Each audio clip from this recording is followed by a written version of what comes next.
Assalamualaikum warahmatullahi wabarakatuh, and a very good morning. Continuing the Malaysian Economic Summit 2020. I'm privileged to be the moderator for this first session, which is going to look at assessing COVID-19 impacts on the economy and implications for business.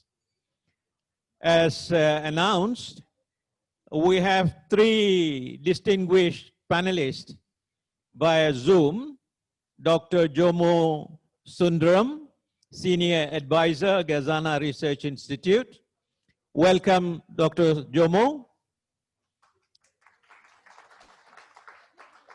And also joining us is Mr. Andrew Khoo, Chairman and CEO of Malayan United Industries, MUI, also via Zoom. Welcome. Morning.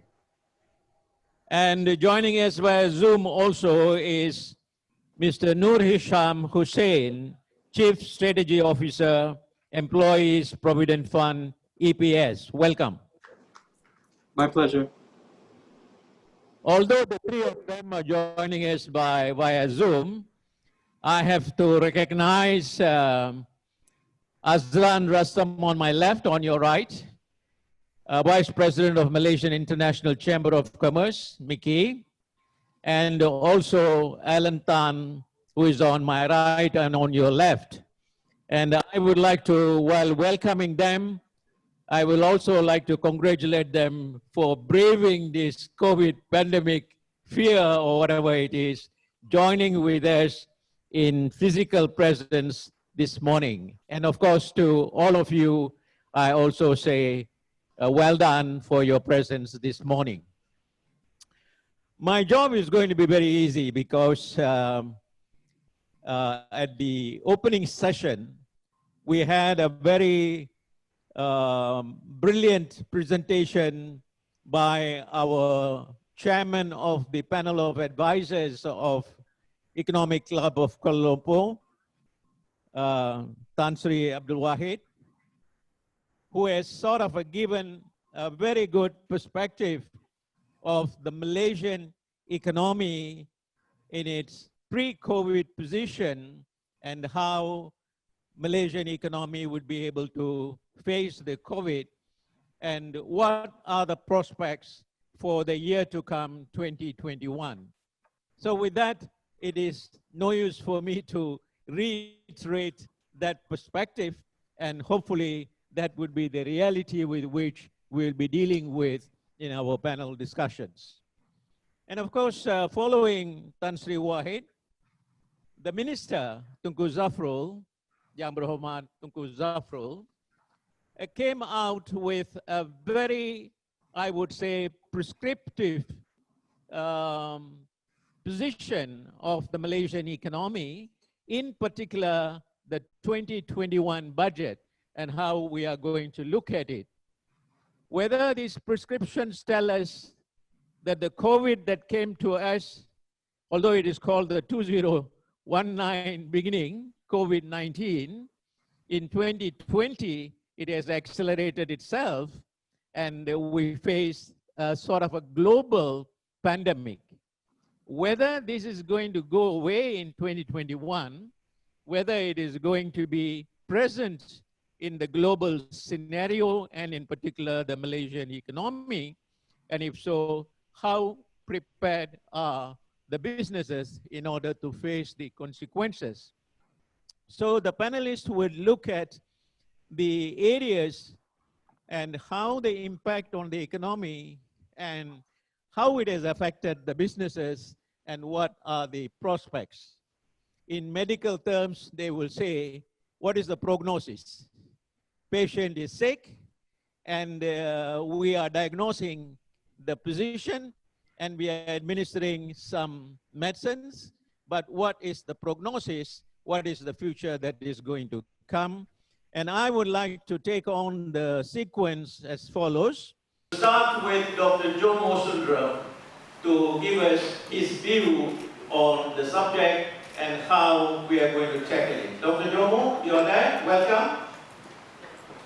All right, Dr. Jomo. Yes. Can you hear Thank you very much. Yes, thank you. Assalamu alaikum and good morning to everyone. Let me thank you for this kind invitation to participate, and allow me to emphasize that what I will say was prepared well before I heard any of the preceding comments this morning. What I would like to do in the next few minutes is to try to respond to the issues raised by the organizers, but only selectively, as I will not have time to cover everything which has been raised. There is a very technical question, better directed to others who are much more qualified, on the question of how COVID-19 differs from SARS. Very simply, my understanding is that COVID-19 is less infectious. SARS was less infectious, but more lethal than COVID-19 is. In other words, many more people will probably contract COVID-19, but less people will probably die from COVID as a consequence. Part of the other phenomenon about SARS, of course, was that it did not last long. The virus died out almost by itself. Now, let me move on to some of the more economic issues, which I think we all face. And I think there are some short and long-term issues involved. And this, I think, is quite appropriate for us to distinguish. I have to confess that I'm not even sure about the short term. And it is very difficult, therefore, to even suggest what some of the long-term trends are likely to be. Studying recent epidemics over the last 20, 30 years does not give us much guidance because of the different characteristics of each virus and each epidemic. The infectiousness of each virus has been quite different. So I think we are really moving in uncharted territory, and this will influence what I think should be appropriate policy responses. It is important for us to recognize that, that the containment measures which have been introduced throughout the world in dealing with the COVID-19 pandemic have been actually quite different. It is important to recognize that in East Asia, in China, in Japan, in Taiwan province of China, in the Republic of Korea, South, in Vietnam, Laos, and even southwest state of India, Kerala, we have seen very, very different responses where none of them, except briefly in the case of the 3 provinces around Wuhan city in China, adopted stay-in-shelter lockdown measures. In other words, what we in Malaysia call MCOs is not an inevitable or unavoidable consequence of COVID-19, but rather we have to recognize that there were particular contingent circumstances which led to the particular response in Malaysia, including, of course, as we all know, the political transition which took place from the second half of February into the early part of March. The containment measures include, most importantly, in my view, physical distancing requirements. And physical distancing requirements, by their very nature, will affect all activities, all economic and business activities which involve interpersonal contact. The wearing of masks, of course, is an important protective measure in certain circumstances. But as we know, the stay-in-shelter lockdown measures introduced in most parts of the world have basically been very, very disruptive. Almost all businesses which involve working together, whether they were factories or offices and so on and so forth, were forced to close down and during such stay-in-shelter lockdowns. And we have also seen that hospitality services, the whole range of hospitality services involving restaurants, hotels, and so on and so forth, and of course tourism, have all been disrupted in a very major way and are unlikely to be restored very, very soon. And the likelihood of returning to the old normal, in my view, is most uncertain, to say the least.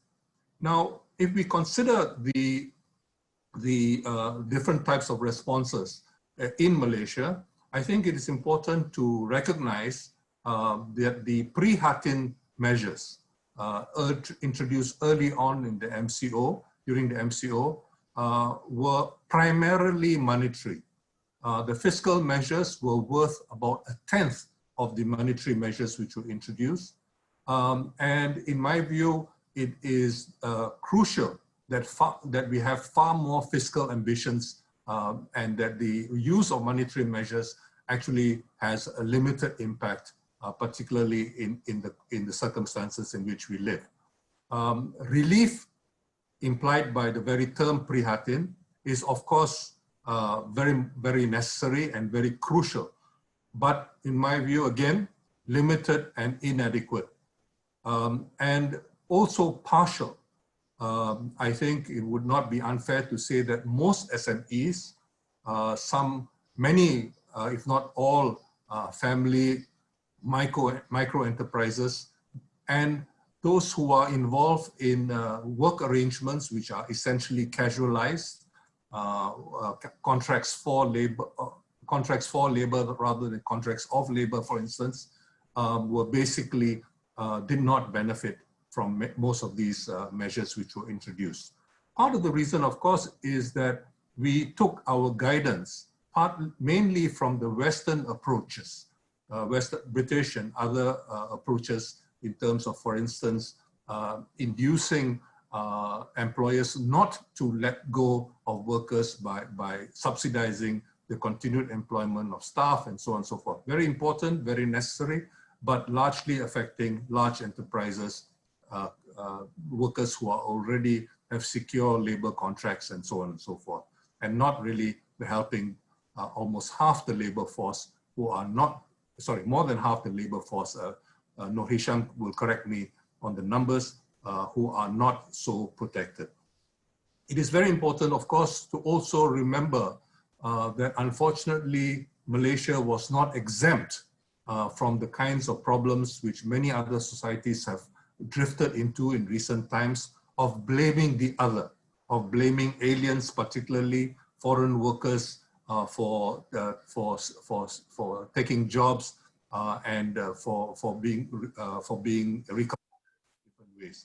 I think it is important to recognize that, as the then Human Resources Minister Richard Ryot estimated about 5 or 6 years ago, there are perhaps somewhere in the region between 6 to 7 million foreign workers, of whom only about slightly over 2 million are documented. In other words, 4 to 5 million are undocumented foreign workers. They are often consigned to the worst jobs in Malaysia, the so-called 3D jobs, working in very poor conditions with very poor remuneration and living in very, very dangerous situations. As we also know from the Singapore, the second wave, so-called second wave in Singapore, it is extremely important to pay attention to the possibility of contagion among foreign workers. And by driving them further underground, we have not done ourselves any service.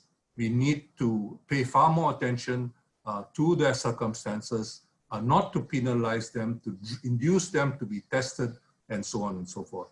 In this connection, I think it is important to recognize that at least in the last 2 or 3 months, we have seen some very, very important new innovations as far as testing is concerned.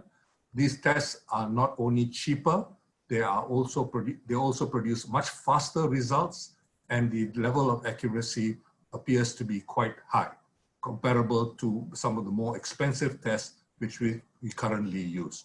We should not be in a situation of being committed to a particular type of testing method because it has been used, or because the contracts have been given to buy certain tests and so on and so forth, and we are unable to switch quickly enough to much cheaper, much more accurate, and much faster tests, which would considerably relieve the problems of containing the contagion. The second element in the government's response measures has been Penjana, in terms of trying to generate new economic activities, encourage new investments, and so on and so forth. I think this is extremely difficult, extremely hazardous, but nonetheless very, very necessary. Part of the problem, of course, for any policymaker, Malaysian or otherwise, is that nobody really knows what the new normal is going to look like. Let's be very honest. We do not know what the new normal looks like. So talking about a great reset, as Davos, for example, is already talking about, is really quite premature. We need to begin to understand what is changing and what is not changing, what can change. For instance, we have seen, for example, that the US authorities and the Japanese authorities, at least under former Prime Minister Abe, insisted on advising their companies investing in China to withdraw from China. But because we in Southeast Asia, including Malaysia, have become so closely connected with China, and we are involved in many Chinese supply chains, Malaysia too is adversely affected.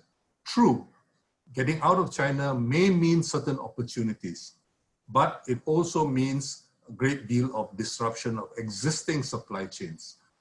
Similarly, there has been a far greater consciousness and awareness of some of the problems of food supply chains. And we need to begin to think about how we can produce healthy, safe food for Malaysians, and to ensure that, for example, the Ministry of Health, the Ministry of Education, and the Ministry of Agriculture can work together to ensure a new generation of flourishing of food agriculture. Much more vegetables and fruits, which are badly needed.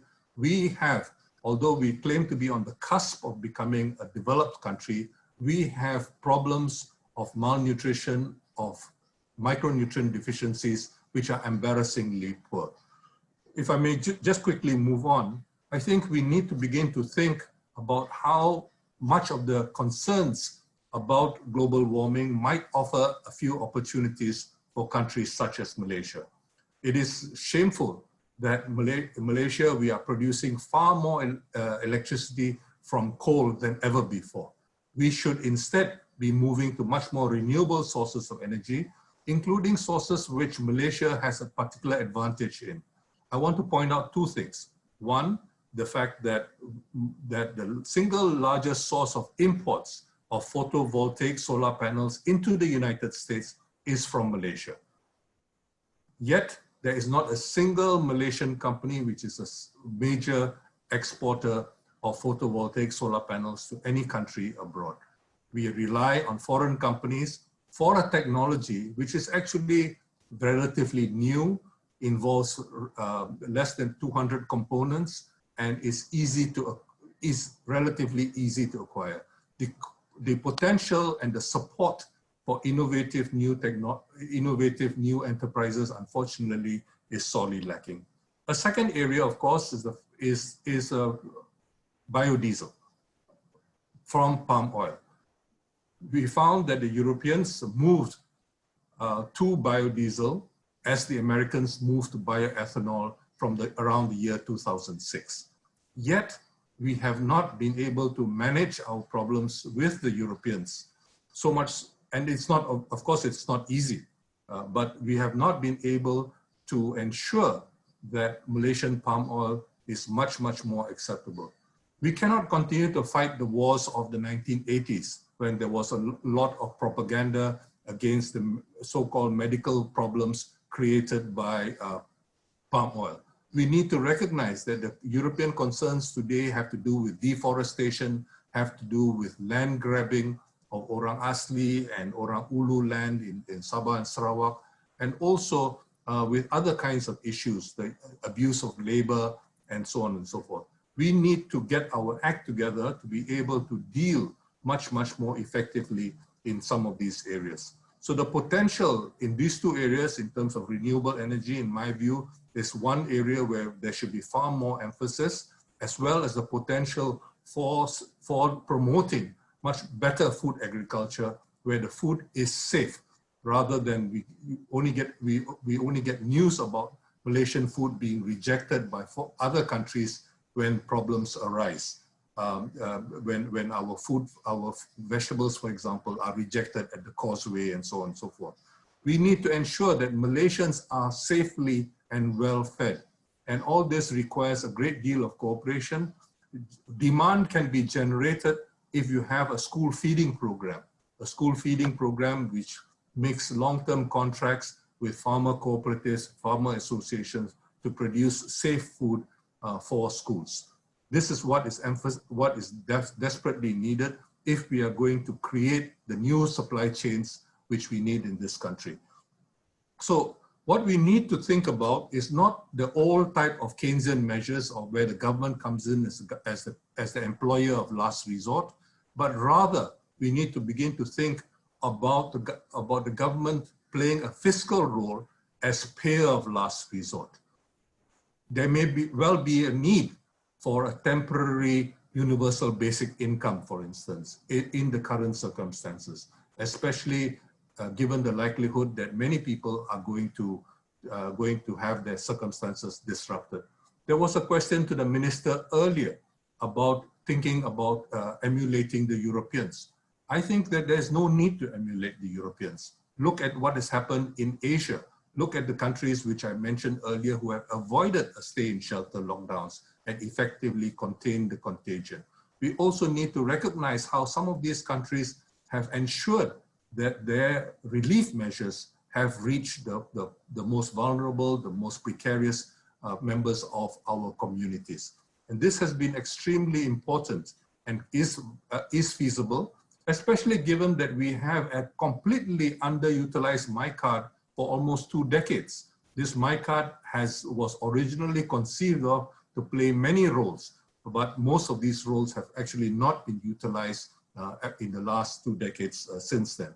So it is quite possible to ensure that you can have much more effective relief measures, which will be very important in terms of generating the aggregate demand, which is absolutely needed for much of the agriculture and industry which we are involved with in this country. Now, the basic attitude I would have, and we should basically reject the fiscal constraints imposed by conservative economic thinking from the 1980s Reaganite and Thatcherite revolution. That we should, rather than think about tax first and spend later, we spend first and tax later. But this basically means that the government has to borrow. And last week, I was relieved to hear that the chief economist of the World Bank has finally agreed that the priority of the day, finally agreed even with the IMF, that the priority of the day should be to increase government spending rather than to pay off debt and to be obsessed with debt from the past. This doesn't mean that this is the permanent recipe. It's something which is urgent, which is necessary, given the circumstances which we face, and which may need to be protracted, given the uncertainty about the near future. But this is where it becomes absolutely necessary that the financial system, particularly the banking system, plays the role of intermediation. The World Bank internationally should be borrowing cheap because interest rates are very cheap all over the world, and lending in term with a very small margin to cover their costs and so on and so forth to developing countries. But likewise, all the other multilateral should be doing similarly. And at the domestic level as well, we need to begin to think to make sure that the banking system here, as well as for other financial institutions, better serve the real economy rather than see the shareholder value extraction as its primary goal. Now, this involves, for example, taking very bold measures, rejecting and ignoring the power and the influence of credit rating agencies. Let's remember that the credit rating agencies thinking is based on Milton Friedman's monetarism, which has been completely rejected even in the West, even by conservative economists today. If you think about what are called unconventional monetary policies, this is basically what has happened all over the world. And we need to begin to think boldly in terms of moving well beyond that and not to be imprisoned, not to be handcuffed by the handcuffs of our mind, the ideological handcuffs of outdated economic thinking. So one other last measure, if I may be so bold, is to propose that that government bonds for borrowing should be issued domestically, and bonds can be sold to Bank Negara Malaysia, among others. And there's absolutely no reason why we need to go abroad, because when you go abroad, you often have a discount, which partly defeats and undermines the whole purpose of raising money. So we need to try to minimize the cost of borrowing, the cost of spending, and we can do so effectively by beginning to think much more in a forward-looking way about how economic thinking, how policy thinking has changed in recent years. Thank you very much for this opportunity to talk to you, and I look forward to listening to the others. Thank you. Thank you. Thank you very much, Dr. Jomo. Dr. Jomo actually touched on a wide perspective of issues. In particular, from his presentation or discussion, you'll say that the COVID is less lethal than the previous cases, like SARS. And therefore, there is some sort of a comfort that is coming in, but the COVID is going to be there for a longer term. It's not going to go away. And therefore, what is the prospect for business? In the short term, is not sure how this is going to behave, but from the long-term perspective, he has given a few sort of prescriptions, particularly the government responses that have been already undertaken since the COVID was introduced. And we know for sure that the first stimulus and the second stimulus and the third one and the budget that is going to come, it is going to be not easy because it is going to be a sort of a prolonged situation. So under the circumstances, how do we prepare ourselves? I think he put forward some issues pertaining to, for example, the foreign labor, the food supply, and the security aspects with regard to food, and some recommendations for fiscal management and so on. So thank you very much, Dr. Jomo. I think that is quite good because some of your proposals, maybe ECKL and KSI should have taken into consideration in presenting the paper that we have submitted to the Minister of Finance, but certainly it is not too late. Now, from a sort of an academician and also a strategist, we now move on to Mr. Andrew Khoo, Chairman and CEO of Malayan United Industries. He's actually joining us from Singapore. I hope he's not stranded in Singapore. He's a Malaysian, but he is very kind enough to come with us, and that is going to be a perspective from a very business-oriented dimension. So, Andrew, are you there? Yes, welcome. Good morning. Can you hear me? Yes, loud and clear. Okay, good. Well, a very good morning to everyone.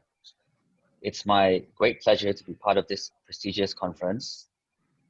I'm sorry I cannot be there physically today, but that is the nature of the world we live in. You know, travel disruption and restrictions is part of the way of life now. So COVID-19 is a black swan event. It is the crisis of our generation. It has caused the global economy to plunge into a deep recession this year and has indeed ended 10 years of global economic expansion. But even before the outbreak of the pandemic, global economic growth had already started to trend downwards, slowing from a peak of about 3.8% in 2017 to about 3% in 2019.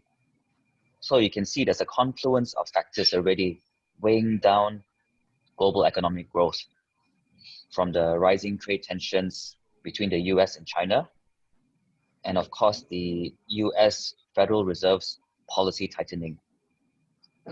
So I think the longer term recovery is expected to be weak and gradual. The IMF's projection is that the global economic growth is likely to recover in 2021. But to me, honestly, my own personal opinion, I think, yes, global economic growth will start to recover in 2021, but it may take between 3 to 5 years before we see a full recovery of the economy. So, I think the full effects of this pandemic has not yet been fully realized. As you know, many businesses are struggling to stay afloat and avoid bankruptcy. So, but beyond the economic impact is the social impact, and that has yet to be counted. In Malaysia, the economy slumped badly in the second quarter of 2020. In fact, the slump is the sharpest that Malaysia has ever seen, and is even worse than the 11.2% decline that Malaysia went through in the fourth quarter of 1998. That was the height of the Asian financial crisis. If we look more closely at the second quarter data, we will see that it is apparent that the main cause of this is the sharp pullback in the household consumption, which slumped about 18.5% year on year. As we all know, private consumption makes up a bulk of the Malaysian economy. It's about 61% of GDP. So even though there were handouts and there was perhaps more cash in people's pockets, during the MCO, it appears that consumers chose not to spend those handouts. So I think all in all, multiple sectors in Malaysia has been affected. Investment and exports shrank also in the second quarter. Exports shrank about 21% year on year. Investment activities shrank about 29% year on year as businesses pulled back from any major investments. So it is expected that the overall GDP forecast for Malaysia for 2020 is a contraction of between 4.7 and 6.1%. The Malaysian government's debt is now about 60% of GDP, and this is expected to rise.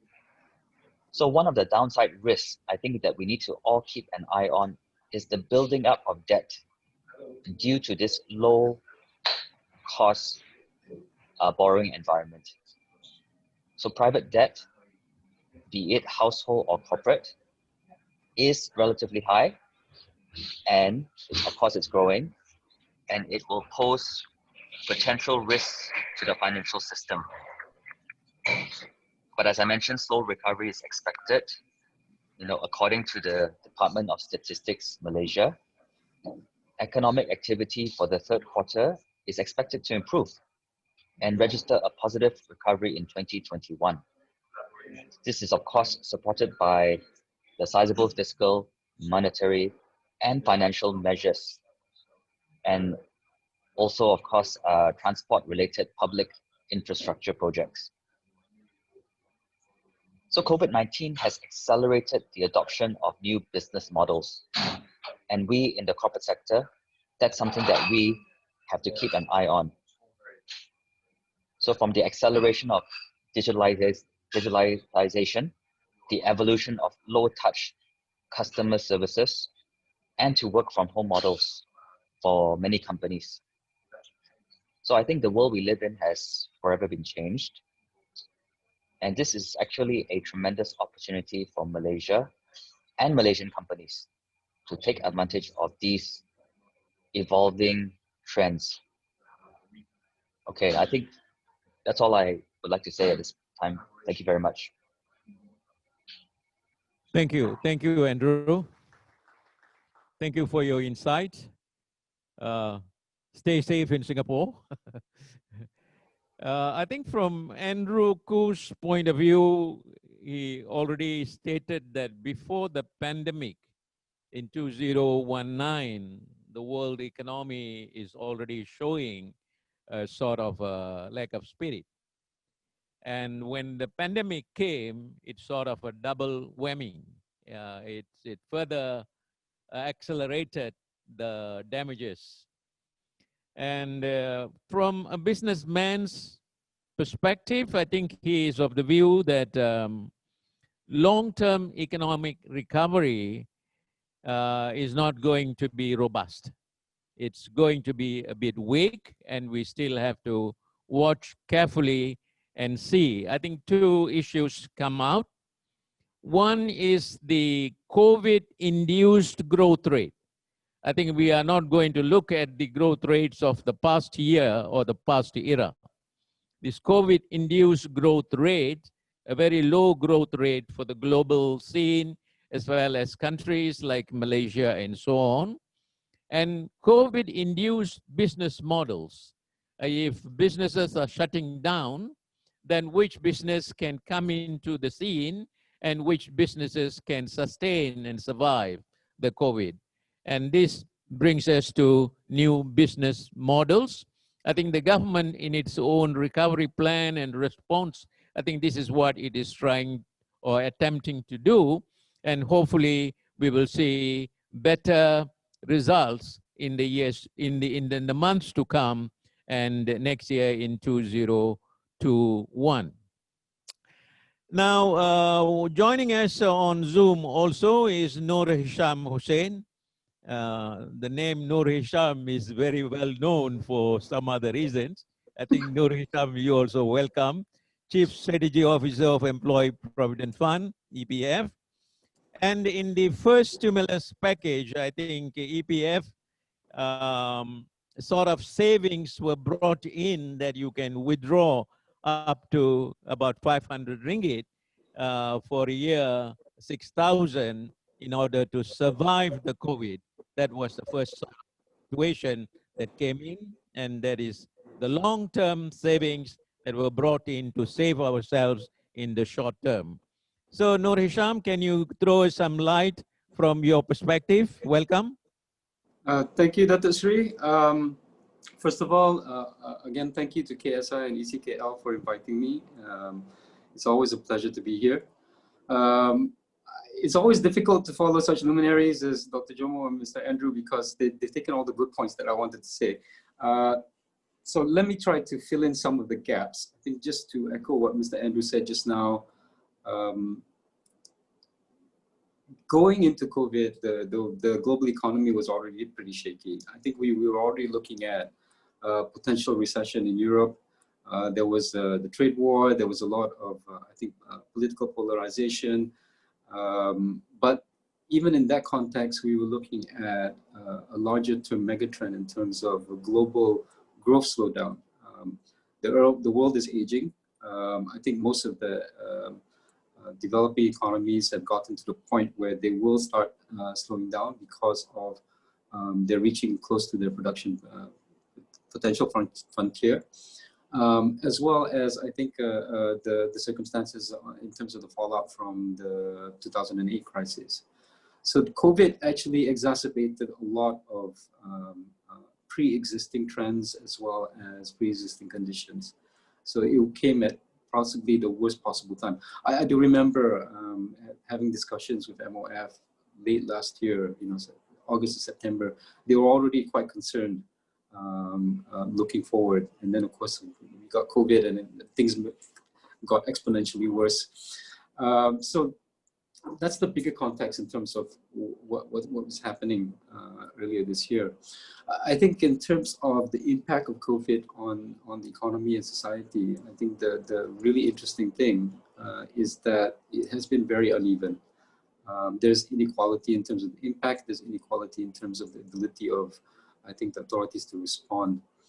And that alludes to what Professor Jomo was talking about just now in terms of the fact that a lot of the Malaysian workforce is not actually in the formal economy. Only roughly about 40% of Malaysian workers are actually covered by EPF or SOCSO. So that leaves 60% out. And even if you take away the government on that, that leaves more than 50% of Malaysians who have no social protection, who have no access to EIS, for example, who are extremely vulnerable. And really, I think the thing that came up a lot, I think when designing the government's response, was the sheer lack of data. Now, if you look at EPF and SOCSO, we have roughly between 6 to 7 million in terms of active members, but that's less than half of the total Malaysian labor force. So in terms of just information about what was actually going on the ground, there was a lot of difficulty. I think props to both MOF as well as YD Minister. They put in a lot of effort to actually consolidate what data that we did have and use that as input into the response that actually came out. And I think that's true for the longer term as well. And I think one of the outcomes of this crisis is that we're going to see an acceleration of the use of data as well as data acquisition by the government to improve the government public service delivery. And I think that's something that's a big concern to EPF as well. And I think Professor Jomo brought up the issue of the MICCI. Again, that's something that's quite something that we were hoping to leverage on, because we've been talking about digital identities and all that, but we already have a perfectly good one in the MICCI. And it's the usefulness of that has been very much underutilized. Coming back to that issue of inequality, I think we can see that in terms of who's vulnerable and who's not, and who's able to respond and who's not. And this covers both businesses as well as individuals. I think COVID really hit SMEs particularly hard. I think large companies, they have the cash buffers, they have access to credit, they have access to trade credit. Medium-sized companies, to a certain extent, also are doing okay. I mean, not great, but they'll mostly survive, except for those in the hardest hit sectors of tourism and transportation. But micro industries, it's extremely difficult to get to them. They have a lot of vulnerabilities. They have less ability to pivot online in terms of their business models. Just an example, I mean, I think the PM brought up the example of MICCI. Now, you can take MICCI as a self-employed. You can also take her as a micro business. But the ability of, I would say, fiscal support for those type of people, it's really, really hard to do. So, targeting sounds fine in theory. It's really, really extremely hard to do in practice. And I think that's a great lesson that we've learned over the last 6 months. And I think there's going to be a lot of effort put into actually resolving those issues. Also, obviously, I think the COVID has put in a very clear argument for the importance of universal healthcare and universal social protection. And again, I think that's something that the government takes seriously and EPF takes seriously. And we're hoping to have some progress in that area, hopefully very soon. I think lastly, I just want to leave time for Q&A. I think the one last thing that in terms of the outlook especially is that any full recovery is predicated on our ability to have effective therapies or an effective vaccine. Now, there's almost 200 different vaccine candidates that are under testing today. There is some hope that we will have an effective vaccine by the end of the year. However, having said that, the likelihood of actually covering everybody in the short term is extremely low. The first issue is really the ability of the pharmaceutical companies to ramp up capacity. You will have, I think I saw one estimate that to cover just 2 shots of vaccine each for every person in the world, it would take 5 years to actually manufacture enough. And the second challenge there is actually logistics. Having a vaccine is not enough. You have to actually get it to people. And the kind of conditions that you need to transport effective vaccines is extremely narrow.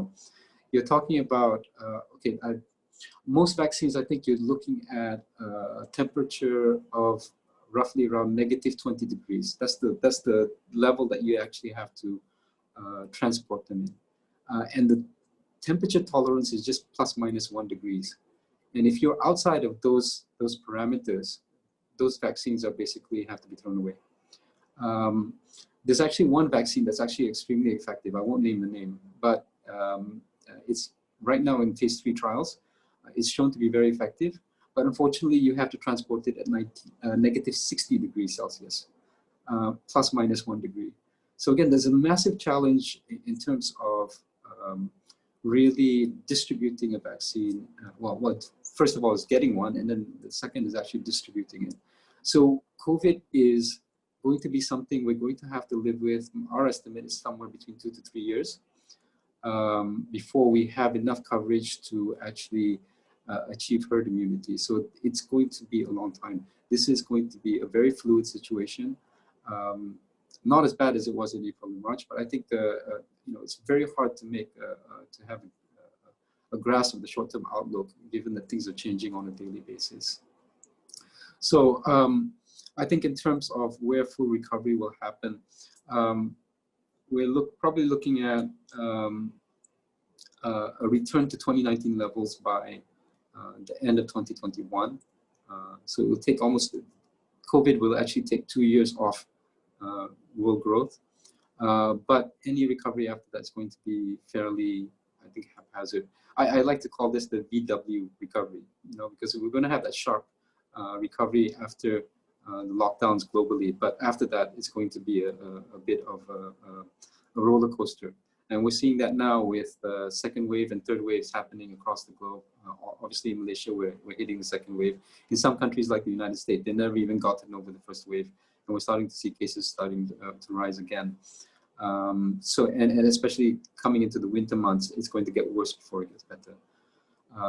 So having said that, I think a lot of governments have done the necessary things. We've seen a lot of experimentation, especially with fiscal policy. This is not a kind of crisis where monetary policy is going to be very effective. I do have to highlight that Malaysia's fiscal position is hampered by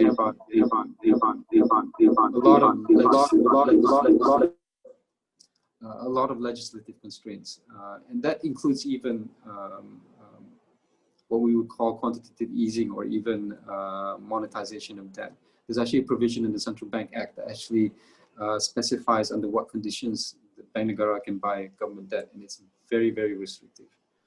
So there's a few things that really need to be relooked at. I would think that one outcome of all this is that we really do need a deep dive into an economic recovery, a national economic recovery mechanism. And I think we've got national plans for disasters, we have national plans for things like earthquakes and floods and things like that, but we don't have one for the economy. And I think that's kind of system approach that we really do need to have going forward. And with that, I think I'll end my comments. Thank you.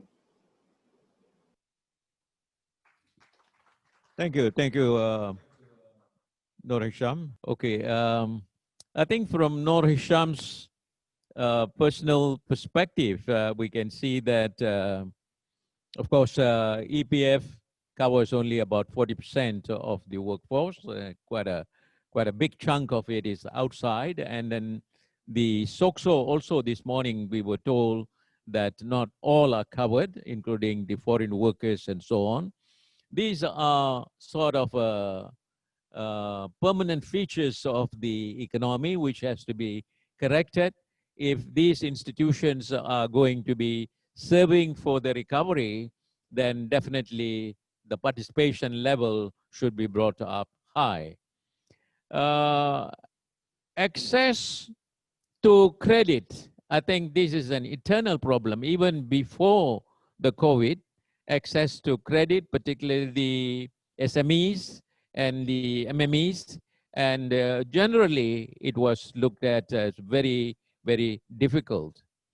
I think during this time, the COVID, it is not so much access to credit, but the debt, the pressure on the repayment of the debt, then the moratorium that we are talking about up to September, and now there's pressure to ask the moratorium to be extended right up to December.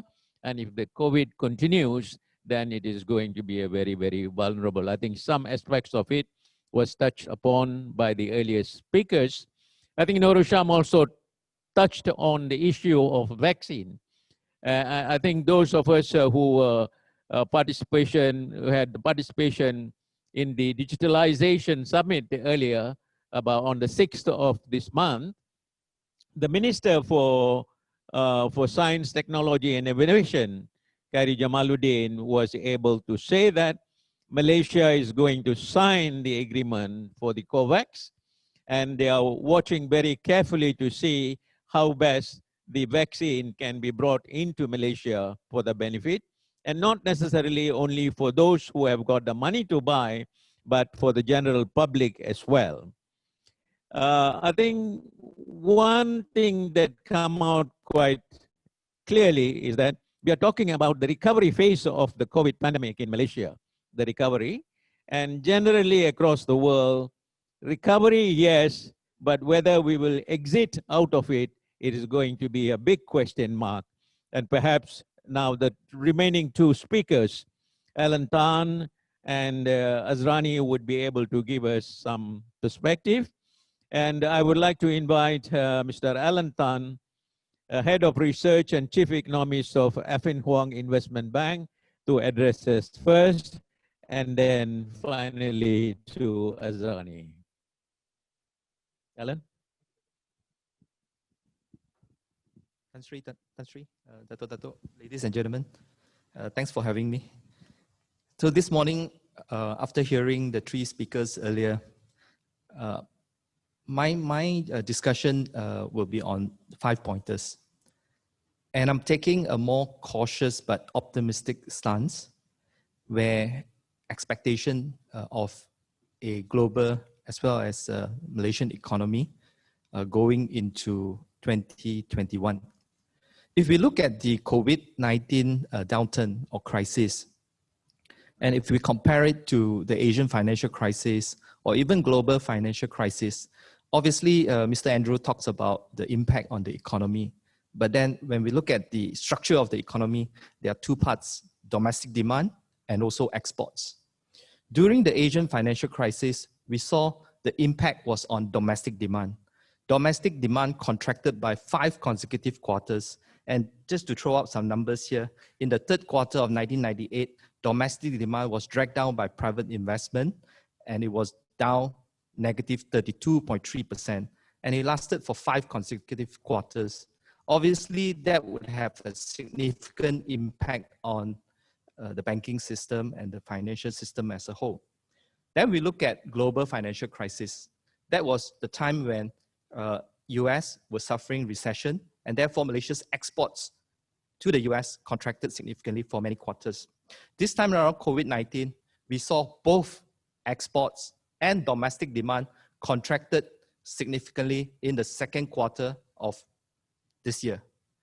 And therefore, GDP growth contracted by negative 17.1%, with domestic demand contracted by 18.7% in the second quarter. So what I'm trying to illustrate to you is, with the magnitude of decline during the Asian financial crisis and also global financial crisis, and if we look at the downturn this time around, 1 quarter, because of the movement control order, where we know that the losses from the COVID-19 due to the MCO was, somewhere near 2.2 billion a day. That was, quoted by government numbers. And if this MCO were to be repeated, then the view that I'm taking this morning will unlikely, be correct going into the second half and also 2021. But so far, what we've been hearing so far, despite the number of rising cases, what we've been hearing so far is that it will be targeted. Yeah, it will not be, like what we saw back in the second quarter of this year, full MCO. And therefore, the recovery that we are seeing is likely to, continue possibly into fourth quarter and 2021. And this is one point that I'd like to raise. During the start of the so-called COVID-19 back in the second quarter, there were a lot of concerns that it will be a repeat of Asian financial crisis or even GFC, where banks may see a significant increase of default, where people are going to lose their job, lose income, and therefore the banking system would take a massive hit, right? But so far, what we are seeing is, yes, unemployment rate went up to a high of 5.3%, but it has, because of government measures, because of Bank Negara's stepping in with easy monetary policy, all this I think has helped in terms of recovery in the economy, and unemployment rate in the country has also softened, improved to 4.7%. We may even see unemployment rate improving to the 4.5% level by the end of the year. So therefore, what I'm trying to illustrate to you is that the banking system is important in extending, facilitate the recovery. Because when we look at the fiscal stimulus front, yes, the federal government, very, very early, they have come out with a series of very aggressive, fiscal stimulus measure. In fact, when we compare the fiscal stimulus package to Singapore, is almost equivalent. Maybe we are slightly even higher at 20.7% of GDP as compared to Singapore at 20%, fiscal stimulus to the GDP. So government of Malaysia has put in place a series of measures that help support economic activity going into second half and also next year. Bank Negara Malaysia cut interest rate aggressively by 125 basis points, bring it down to a historical low of 1.75. Likely, Bank Negara will keep this interest rate low until end 2021 or even longer. Accommodative monetary policy is possible because when we look at the US, they are also going through the impact of COVID-19. Therefore, the US Federal Reserve has guided that they are going to keep interest rate low, near zero, until 2023. So that basically provides Central Bank Negara Malaysia to be accommodative and therefore continue to support the economy through the monetary policy stance. So we have a combination of both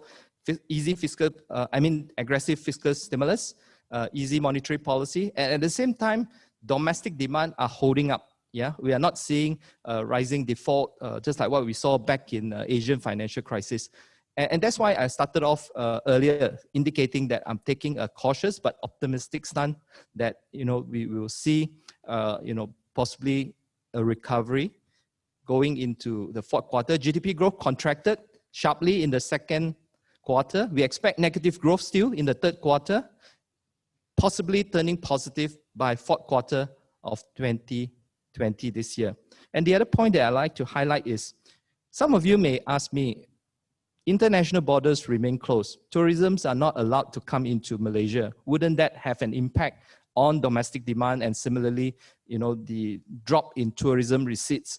But here again, just to give some numbers, back in early 2020, Tourism Ministry did guide that this year, before the COVID-19, that we'll receive 30 million tourists with a tourism receipts of 100 billion. Yeah, this is for 2020.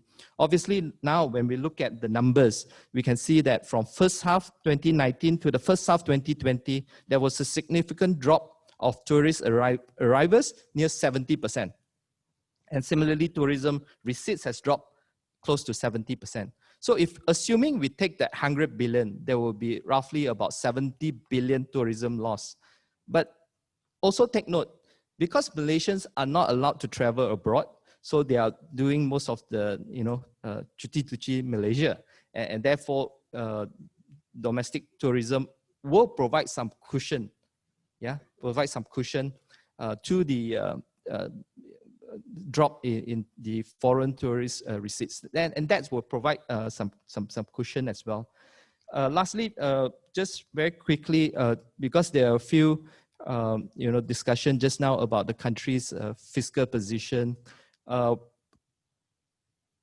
I'm trying to illustrate here is, I believe it is important for the federal government to continue with fiscal consolidation, adopting fiscal discipline, ensuring that after this COVID-19, where there's a need to continue to spend on some fiscal measures to support the economy, to come out with some of like a strategic plan in the coming budget, and similarly in the 12th Malaysia plan, to ensure that the country's fiscal deficit target, after hitting a high of possibly 6% to 6.5% fiscal deficit by end of the year, where next year we may see a slightly lower fiscal deficit target, and moving on, possibly returning back to the long-term average, about 4% of GDP. That is important because that demonstrates government's commitment towards fiscal consolidation and also fiscal discipline. And earlier speaker also talks about, I think Professor Jomo, the sovereign rating agencies like Fitch and also S&P. This year, because of some concern on the fiscal deficit position of the country, and as well as other economic fundamentals, lower our so-called outlook, sovereign rating outlook, from stable to negative. Obviously, there is a need for the federal government to ensure that the actual rating do not get downgraded. Yeah, the A- actual rating do not get downgraded. And that is important partly because assuming, I'm not saying that it's going to happen, but assuming if any of those agencies were to downgrade Malaysia's actual rating from the A-, the country's borrowing costs will go up, risk premium may go up, and we may also possibly see ringgit depreciating. So therefore, it is important to have this balance where on one hand, you want to support the economy, but at the other hand, also continue to adopt fiscal discipline and fiscal consolidation after this COVID. And personally, I believe that federal governments, Bank Negara Malaysia have done a terrific job in ensuring that the economy continue to sustain at decent growth. But the point here is, obviously, it is also very important to manage the number of rising infections that we are seeing over the last 1-2 weeks. Thank you very much. Thank you. Thank you, Alan. I think from Alan's viewpoints, we can see that he did not discuss much on the COVID issue. He takes the COVID situation as a given parameter in the economy, that it is going to continue in some ways. But what are the economic measures taken by the government and the financial system in order to find, and I think your optimism, I hope, will be shared by the audience here, because that is important for business decision making. The COVID is not going to go away, but the financial system, learning from the 1998 crisis, and the double whammy kind of a situation of domestic demand going down and exports also going down at the same time, we are able to find ourselves. That experience helps us to overcome the current situation. So we finally come to Azrani Rustam, not the last one, not the least one. Azrani, can you present your views? Thanks, Datuk Seri. Good morning, everybody. I know I'm in between this session and Q&A, so I'll try to make this quick. The perspective that I bring, particularly coming from the chambers and also the business community, really reflects a bit of what I think all the other speakers have spoken earlier. Many have talked about the economic impact and things moving forward. I think riding on what Alan mentioned just now, what are the prospects like, what the feeling is moving forward. I think it's a bit of both, optimism, as well as pessimism, as well as caution. So it's already adding to a very confusing situation that we're all in globally. But the point I think I want to stress is that I think I'm optimistic of the human spirit in terms of trying to bring back some level of normalcy, particularly towards the economy, towards bringing back those behaviors and activities that we had before.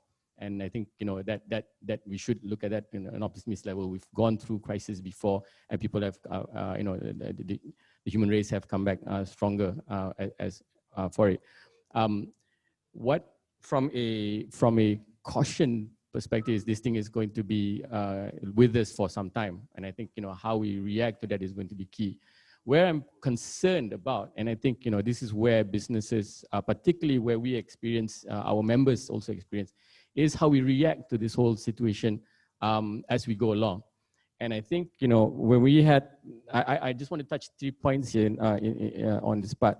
Firstly, is what we experienced, and this is where the nuts and bolts on the ground where businesses faced when March 18/11. I think that was the seminal point, the starting point of all the situation that we faced that impacts the economy where it is now.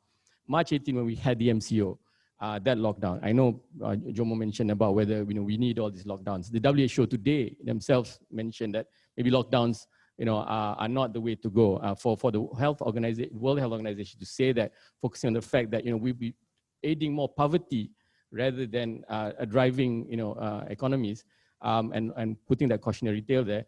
I think it's extremely key. But the delivery of some of these things was probably the problem. When we had the MCO, everything went into a standstill. So at the forefront, businesses actually had to go into this uncertain situation where, can I operate? Can I not operate? What happens next? What happens to my staff? Everybody had to stay at home.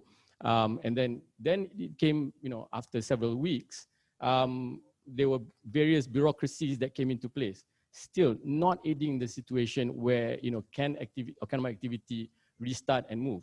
And I think, my colleagues and I from the Jomo were at the forefront of this in terms of having to deal with the bureaucracy of, we had to apply, or some of our members actually had to apply to actually be able to restart activities. And that itself was causing all sorts of issues. The delay in getting approvals was one thing. I think the system was stretched to very much the limit. What are the the criteria around that? We even saw some companies from similar industries, one getting approval and one did not. So these kind of things, the inconsistency and the uncertainties created, I think, caused quite a lot of damage for a particular period of time. And there was also a difference between how people were, or the approvals were obtained of the policy direction versus the actual implementation on the ground. We saw some members having problems on the ground where they were forced to close, even though they had approvals, or they had some level of approvals, because the information didn't trickle down. The people were stopped on the roads. There were people who were, even their staff were imprisoned for remanded for a night or two. So those uncertainties created a lot of problems. Now, when these things were highlighted, and I know at some point we came into May, late April and getting to May, I think the business community started raising serious concerns. We were, particularly, I think, and as Nurhisham mentioned, the SMEs were really struggling very hard. And I think that's when the government actually lifted the MCO, allowing certain economic activities to start operating, still with some level of confusion. But I think what was an opportunity maybe that needs to be reflected on very carefully is, what were the lessons really learned from that first 2 months episode?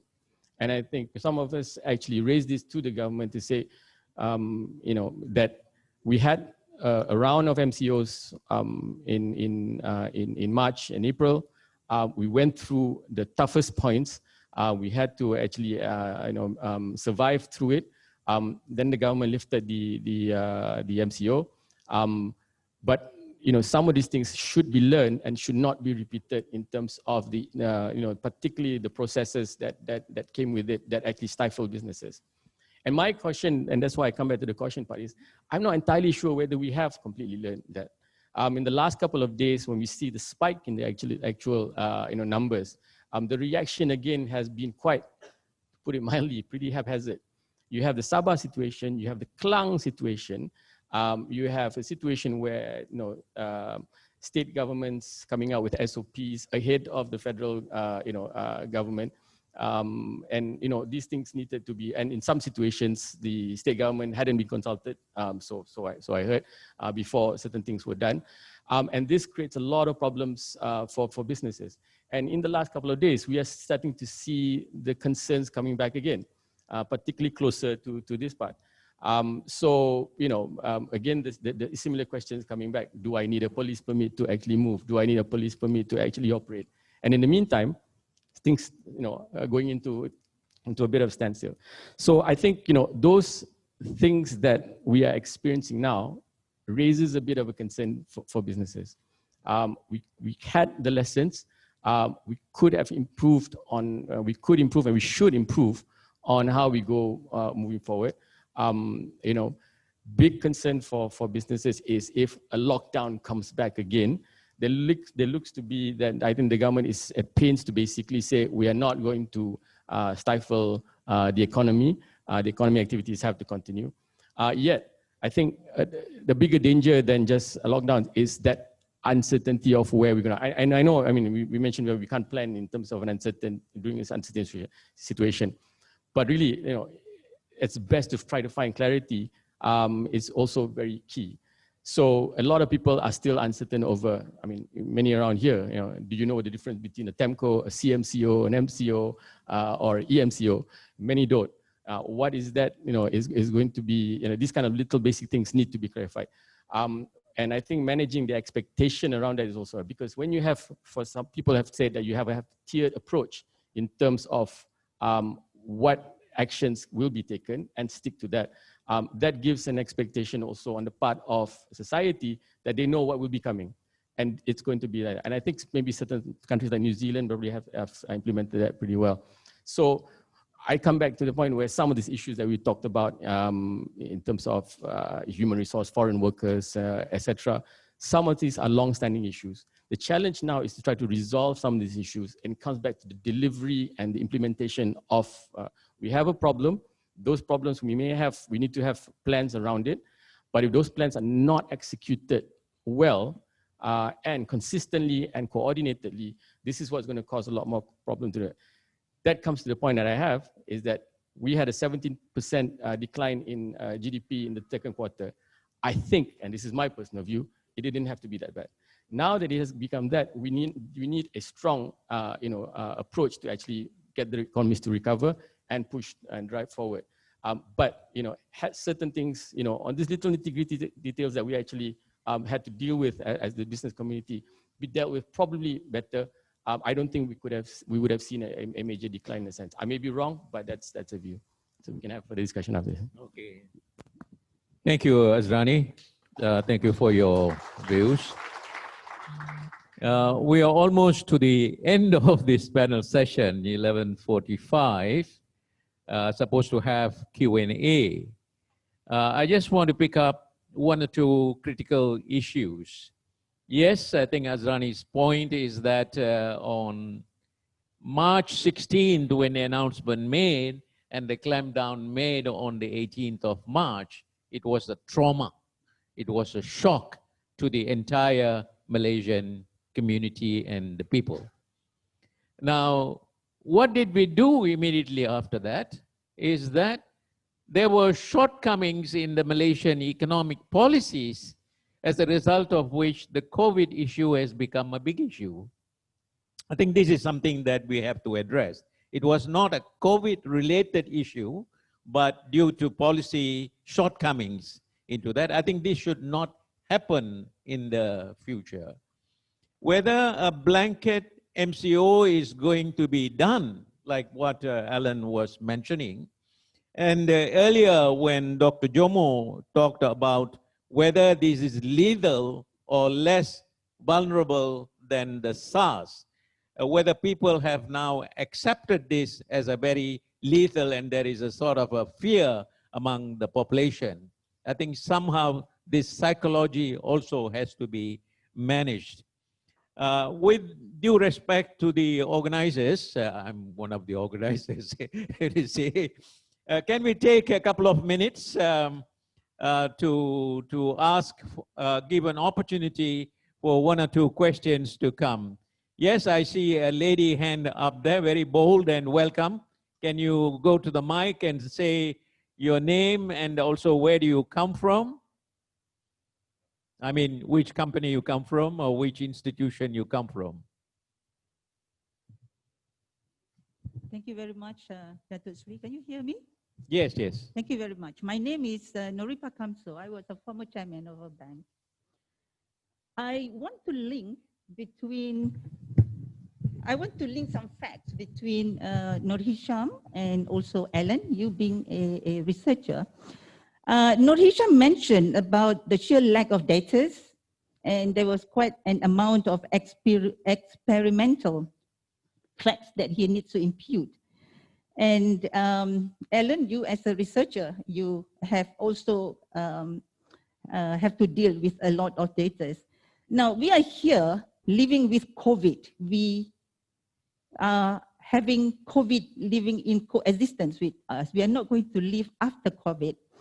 So the way Dr. Jomo mentioned the GDP just now, I was waiting for him to mention that with COVID, we should actually calculate our GDP, not just with products and services, but also the measurement of social progress that need to be imputed in the methodology for the calculation of GDP. So my question is this: how can the government and the corporate sector use big data, artificial intelligence, and the use of algorithms as reputable data to come up with a GDP that can be imputed as the social progress on top of the goods and services? Thank you. Thank you. Norita, is that? Okay. It's a good question, but I'm afraid that I couldn't possibly direct these questions to any one of them or ask them to comment. But what we would do is that the Secretariat will take note of your comments, and perhaps your suggestions will be submitted to the Chief Statistician, the Malaysian Director General of Statistics Department, to also factor in this social progress or social well-being as part of the GDP compilations. I think it's a very good suggestion. We are not ready to include this in the budget, but I think certainly we'll take this suggestion to the Director General of the Statistics Department. Okay? Any other questions? Yes, please. You can use the mic here if you want to, or you have that one there, right? Assalamu alaikum wa rahmatullah. Wa alaikum salam. One question. Your name first. I'm Adi from University Kebangsaan Malaysia. Yes. Okay, one question is about we talk about the fiscal resiliency, economic resiliency. So I'm curious to know that why we are so weak to sustain just a few months of MCO. And because of the first PKP, MCO, we cannot stand for 3 months, for companies to stand for 3 months without operation, for consumers to stand a few months without income. So after that, we almost collapse. So our unemployment rate is quite high. So we want to know what's wrong with our consumers, what's wrong with our companies, what happened to our capability to earn more profit before in the last 2 years maybe. So what's wrong with us actually? So why we cannot stand this? You can say that it's not so long, shock, but it's just it's no more than 2 years. Actually, I believe that no more than 2 years. So we haven't have any recession longer than 2 years. But that's why I believe that this crisis also won't last beyond 2 years. And why we will, actually crisis, we expect crisis, maybe 8 years, 10 years, we're going to be one crisis. So why not our companies and consumers save enough money or whatever? Why we so weak? That's what problem we have. Thank you. Okay, thank you very much. I think I appreciate your confidence because I'm sure you have no problem at all facing the COVID and the lockdown because nobody really expected this. And then I think the Malay proverb is kais pagi makan pagi, kais petang makan petang, you know, that kind of a situation. Many of them are dealing with that. I don't know whether we could go back to Nurhisham. You are the Chief Strategist Officer of Employee Provident Fund. Whether in your EPF system or generally in the structure of the economy, that there is a provision to face crisis like this. Nurhisham, are you still there? Yes, I am, Dr. Sri. Okay, just to go back to first, Jadid, thank you so much for the question. I think fundamentally, there's if you look at what's going on with companies, as I said before, larger companies have been able to sustain, and I think medium-sized companies have also been able to sustain. The issue has always been with small companies and micro companies. And the big problem that they face is that their productivity levels are very low. In other words, their ability to actually generate profit is actually quite low. On average, I think if you compare large companies versus micro, it's something like a difference between, of about 4 to 1. So on average, the worker in a large company actually generates 4 times the amount of profit that somebody working in a micro company would be able to generate. So for a lot of SMEs, they're not earning enough to actually build a buffer against this kind of crisis. And for individuals, I think the story is very similar as well. Salaries in Malaysia are relatively low. I think roughly about half the EPF membership actually earns less than 2,000 ringgit. And that's about average for the whole of the Malaysian workforce as well. At 2,000 ringgit, you're not going to save very much. As a matter of fact, something like, I think the latest data we have is 96% of Malaysian households don't have enough savings to last more than 6 months. I think about half of them can't even survive 3 months. So fundamentally, it goes back to the ability to actually earn relative to the cost of living. So that's the big problem I think we see in the Malaysian situation today. Nurhisham, I think I will give one more question an opportunity. Is there anybody? Yes, please. IT. I've got 2 simple questions. I think I'll direct this to Dr. Jomo, pretty much, or maybe other panelists as well. Number 1 is about readiness at the macro level. I think one of the problems this country faces is that our readiness is not there in terms of economically and having sufficient reserves. We are, because of the previous, whatever happens, we are truly in debt. And because of that, it makes things far more difficult to recover and give a bigger support to the general economy, to MICCI, Pak Ismail, and so on. That's my number 1 question. So I think readiness is severely lacking. Second thing is about, now when you talk about economy, you cannot really detach it from politics. And that's why we got political economics. Now, if I go with examples in China and Singapore, where the government is very, very stable, yeah, it makes it a lot easier to, institute policies, initiative, and to get it done.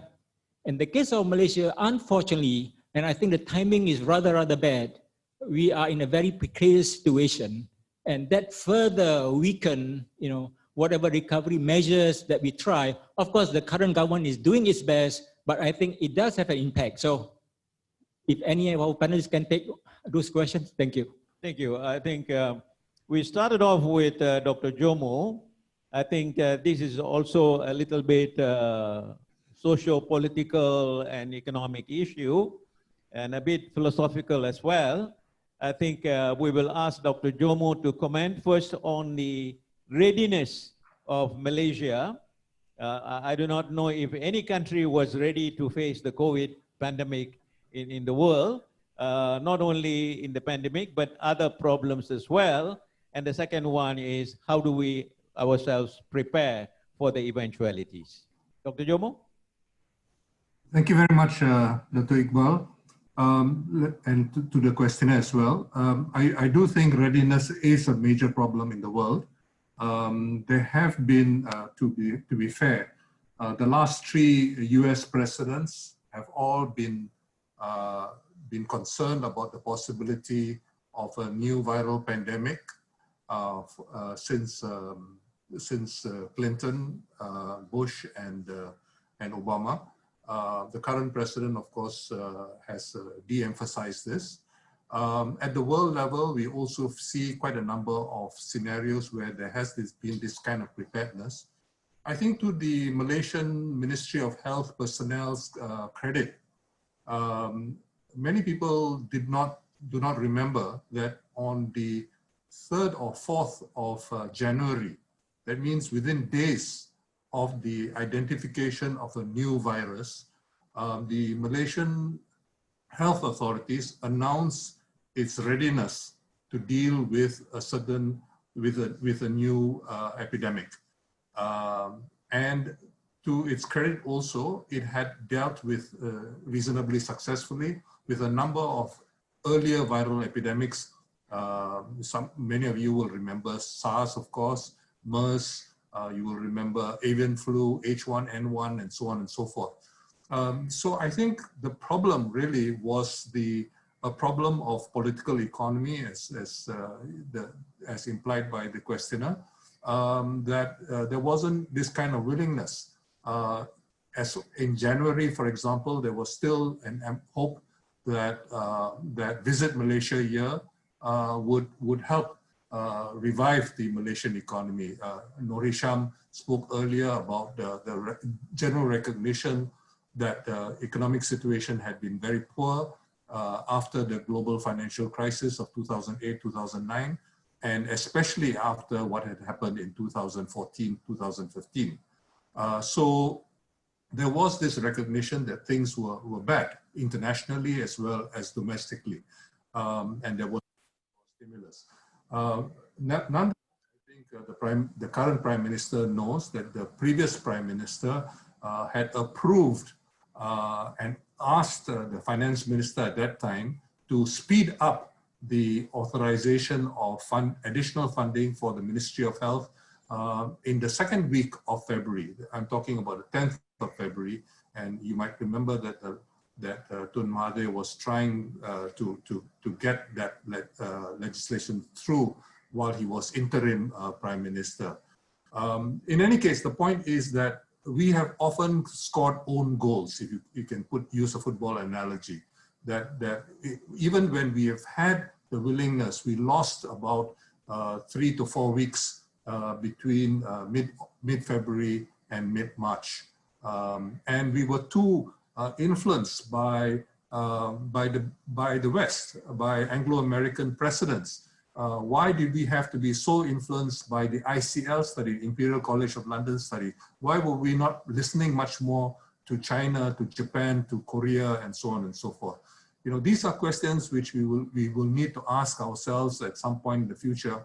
The urgency, of course, is to now respond to a situation, a situation where we are changing our understanding almost all the time.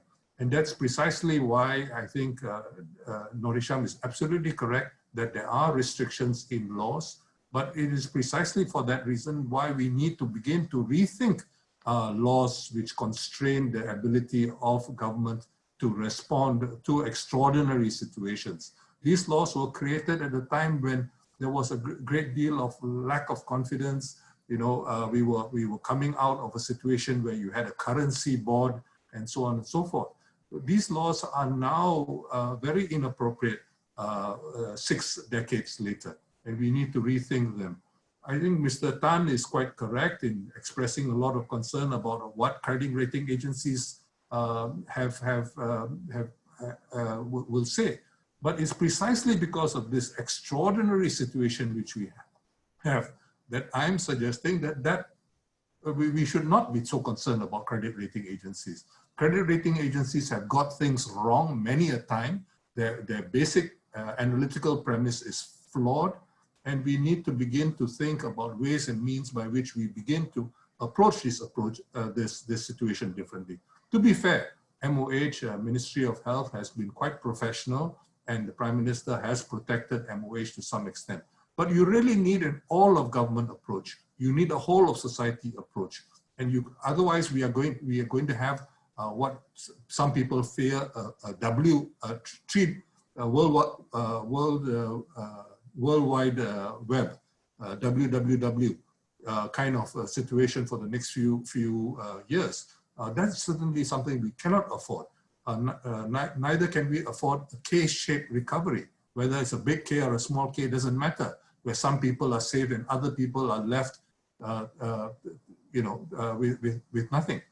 So we really need to begin to rethink many of the premises.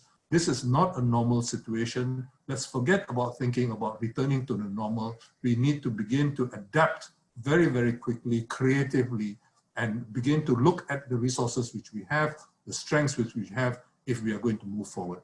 Thank you very much. Thank you. Thank you.